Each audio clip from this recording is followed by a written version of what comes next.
Привет, друзья, с вами Влад. У нас сегодня интересная новинка на обзоре, которая уже установлена в этот мини-ПК. Это новенький процессор от компании AMD Ryzen 7 5750G. Именно буковка G в конце названия этого процессора означает то, что в нем есть встроенное видеоядро. Современная графика Radeon Vega 8, которую в этом ролике мы с вами, собственно, и будем тестировать.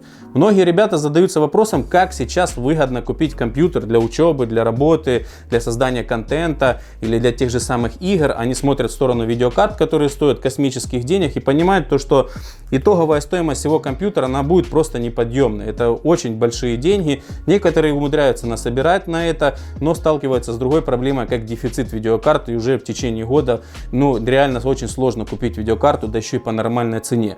В таком случае стоит обратить внимание как раз на процессоры со встроенной графикой или встроенным видеоядром, или простыми словами процессор с видеокарточкой, которая встроена именно в него. Так, наверное, будет проще всего, потому что многие люди обходят стороной эти процессоры, многие не знают про них, многие думают, что производительность самого процессора сильно уступает от его аналога без видеоядра. Может, в какой-то степени прошлые поколения таких процессоров, и были у них такие проблемы, или они рассчитаны были на мелкие задачи по типу серфинга в интернете или, соответственно, каким-то офисным программам, то сейчас, в нашем случае, наш Ryzen 7 процессор, он справляется с абсолютно всеми рабочими задачами. Будь ли это супер какой-то рендеринг фото или видео, супер качественного контента в различном разрешении, будь ли это мультиаккаунты или какая-то виртуализация, создание виртуальных машин, какие-то сложные чертежи или какие-то сложные программы, с этим всем сейчас справляется обычный процессор как раз со встроенной графикой.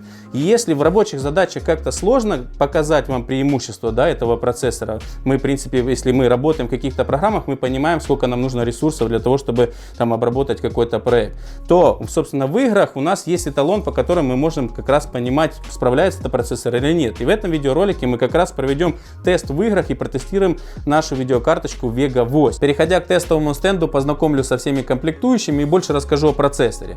У нас AMD архитектуры Zen 3, это 7-нанометровая технология, Ryzen 7 5750G, 8 ядер, 16 потоков, базовая частота 3,8 ГГц, максимальная частота на ядро 4,6 ГГц, буст по всем ядрам в стоке в играх у меня был 4,5 ГГц. Я тестировал все в стоке, чтобы вы увидели результат, который получите из коробки.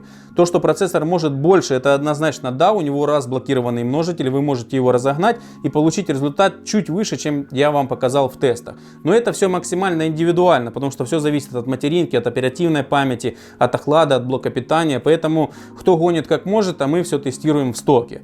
Кэш третьего уровня в процессоре 16 мегабайт, TDP 65 Вт по процессору и плюс 15 Вт по видеокарточке, поэтому общий TDP у него 80 Вт.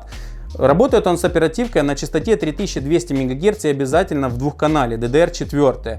И установлено у него видеоядро, это Radeon Vega 8, которое имеет 8 ядер на частоте 2000 МГц и имеет 512 шейдерных процессоров. Все наше добро мы соберем в компактном открытом корпусе от Антона с канала User. У меня еще отдельно выйдет обзор на этот корпус.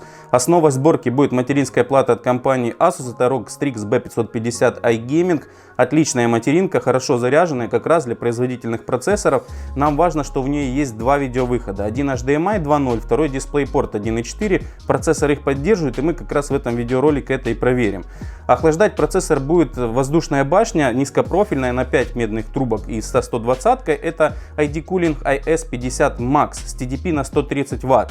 А, соответственно, процессор у нас потребляет 80 Вт, и дальше по температурам я еще вам расскажу. Питать сборку будет Seasonic Focus, это SFX, блок питания SGX на 650 Вт. Оперативная память от Team Group, это T-Force Delta, две планки памяти по 8 ГБ с тактовой частотой 3600 МГц и 18 таймингами. Я, в принципе, и оставил эту частоту, потому что она легко ставится на каждой материнской плате, которая поддерживает XMP. Буквально в пару кликов вы с 3200 поставите на 3600 и при этом имеете прирост в 5 кадров. Это получится у всех, поэтому я ставлю именно эту частоту 3600 с 18 таймингами. И все игры мы будем запускать с NVMe M2 накопителя от Kingston NV1 на 500 ГБ.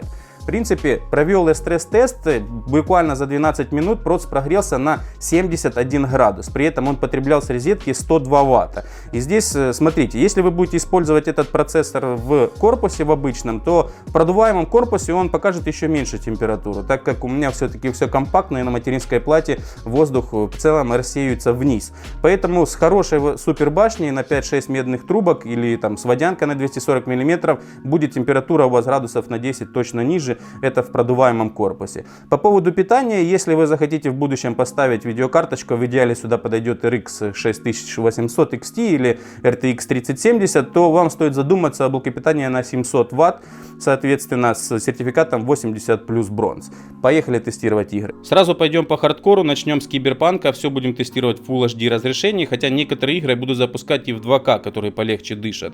Но у нас Киберпанк на минимальных настройках Full HD выдает 18-20 кадров, и здесь вы видите, я записываю экран, это специально, чтобы не было потери кадров, потому что Shadow of Play не работает на AMD, а в Radeon Software почему-то неактивна кнопочка записи экрана, это как бы для меня вопрос. Но тем не менее вы видите чистый результат 18-20 кадров, здесь четко вы можете посмотреть, как отдельно работают ядра процессора и ядра видеографики, а видеографика загружена на 100%, ровно держится частота в 2000 МГц, а процессор загружен от 30 до 40%, при этом температура процессора 67 градусов, и лучше ориентироваться именно на температуру процессора, а не на температуру видеоядер. Вы видите, оперативной памяти выделено 11,7 гигабайт, и в принципе хватает. Я пробовал ставить планки там на 32 гигабайта, не особо добавляет FPS, поэтому 16 для наших тестов вполне себе сгодится. Фреймтайм неровненький, потому что мы, собственно, получаем 18 кадров таких играбельных. В целом, если хотите просто пробежаться и посмотреть город Night City, то в целом это можно,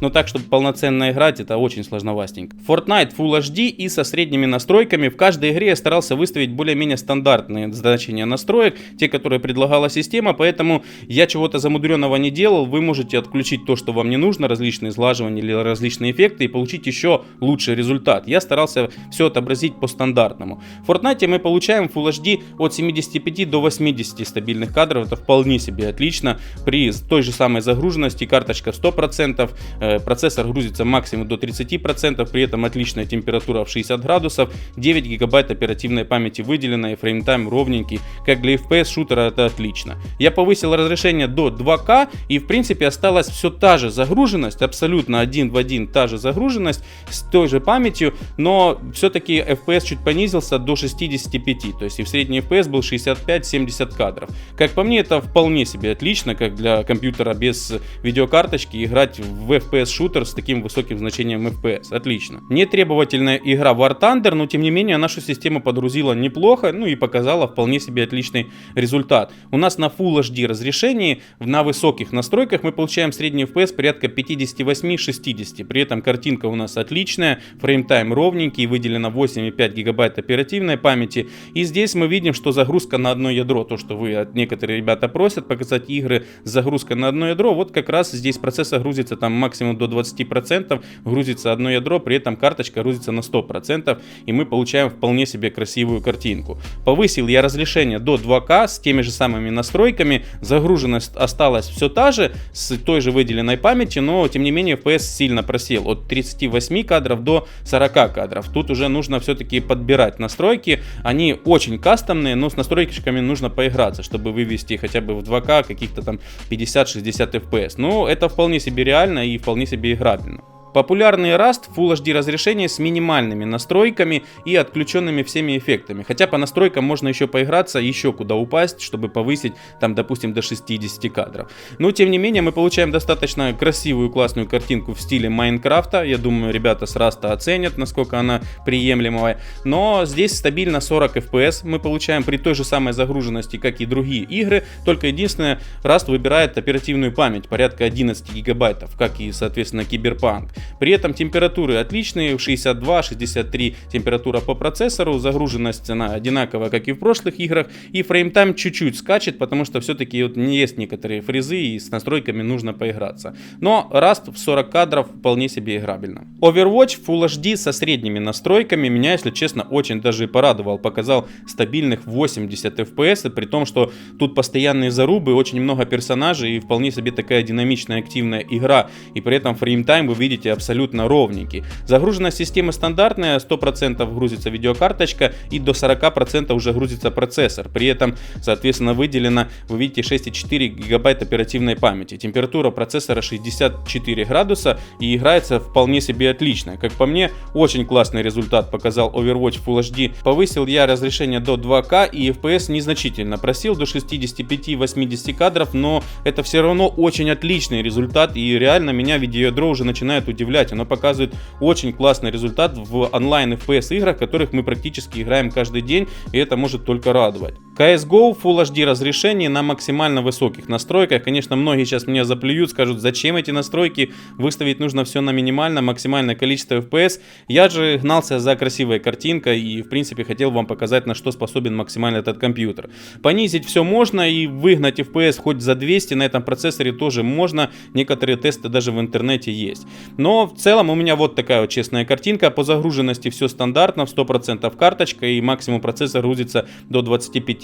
Вы видите, что в принципе в зарубах фреймтайм скачет здесь и просадки по FPS есть до 50, хотя средний FPS Full HD порядка там 75-80 кадров. Повысил я, собственно, разрешение до 2К и получил там в среднем около 50 кадров средних, но с той же самой загруженностью и с теми же самыми параметрами. И еще раз повторюсь, что можно все опустить на минимальные настройки и выгнать даже под 200 FPS в CSGO, если вы в нем постоянно рубитесь. Очень требовательный Call of Duty Warzone в Full HD разрешении и с самыми минимальными настройками. Здесь я играю на большой карте, в большой зарубе, и мы получаем средний 30 FPS, вполне себе консольные 30 FPS, можно играть даже в такую игру, но все-таки в зарубах проскакивают очень такие большие фризы, которые мешают адекватно и нормально играть и стрелять по противнику. Хотя по загруженности здесь все стандартно, как и в прошлых играх. Единственное то, что Warzone выбирает абсолютно всю оперативную память, там видеопамять под свой кэш. Но я советую, если вы хотите играть именно в Warzone, то лучше поиграть на карте Возрождения, та, которая поменьше карта, там FPS будет чуть-чуть повыше, там порядка 45, а то и даже